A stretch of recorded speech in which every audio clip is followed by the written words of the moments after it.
Itu fenomena kita hari-hari ini. Padahal ASN itu, apa tuh ASN? Aparat sipil, bukan akal sakit ngaciro. ASN itu adalah status administrasi, bukan public services. Sebagai public servant itu 8 jam aja. Setelah itu dia jadi warga negara biasa yang juga punya kepentingan politik.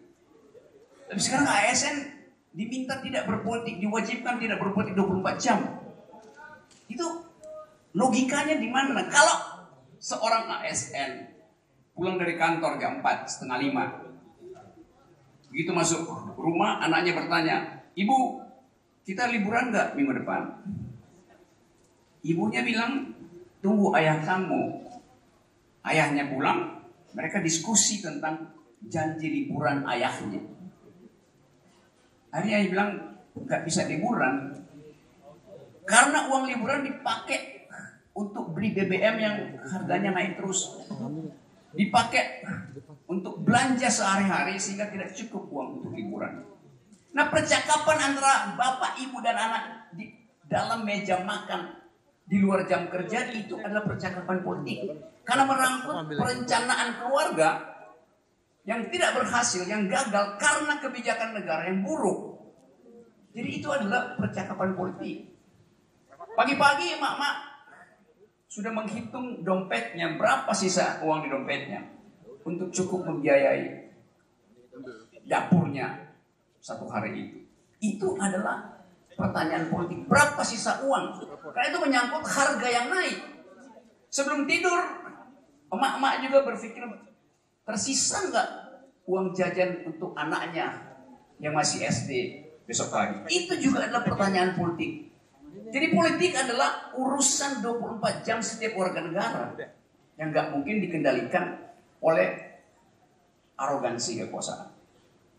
Jadi soal itu yang selalu ingin saya ingatkan pada teman-teman, bahwa kita harus mengucapkan ketidakadilan dan membongkarnya, dan ucapkan itu juga pada tetangga, pada sahabat-sahabat saudara. Karena pembicaraan semacam ini harus juga menjadi pembicaraan di warung-warung kopi, warteg, pos ronda, agar supaya dia berubah menjadi suara di 17 April nanti.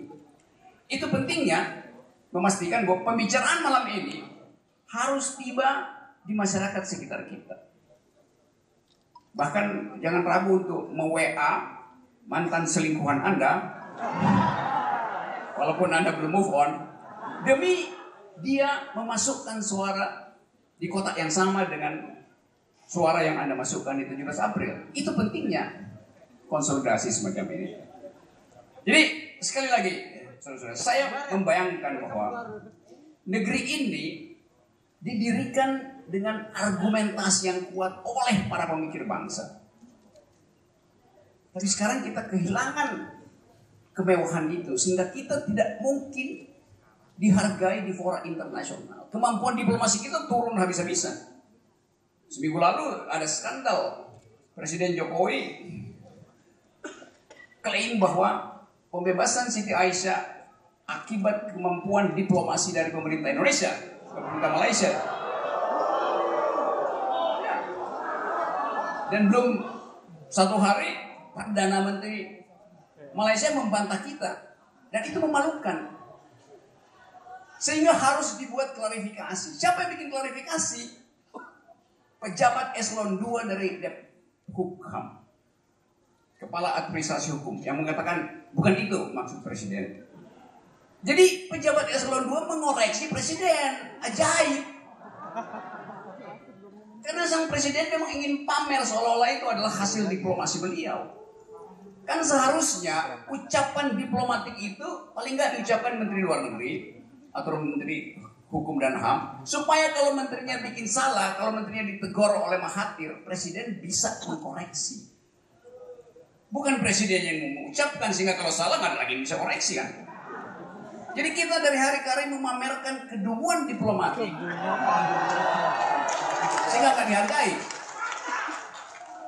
Khas banget ya bahasanya dia. Tadi benar Pak Prabowo menceritakan literasi yang dia peroleh langsung dari ayahnya, Profesor Sumitro Djohadikusumo. Dan saya ingat bahwa di awal-awal kuliah saya tahun 80-an itu ada mata kuliah yang diedarkan melalui TVRI. Dulu namanya Universitas Terbuka. Ada ya UT dulu. Dan kuliah ekonomi perdana diucapkan oleh Profesor Sumitro Djohadikusumo. Dan beliau kalau lagi kasih kuliah di UI, itu gerak tangannya dan gerak kepalanya itu nggak bisa diem kepalanya. Karena berusaha mengeluarkan pikiran. Apa isi pikirannya? Tapi ada yang juga bergerak kepala tapi nggak ada pikiran.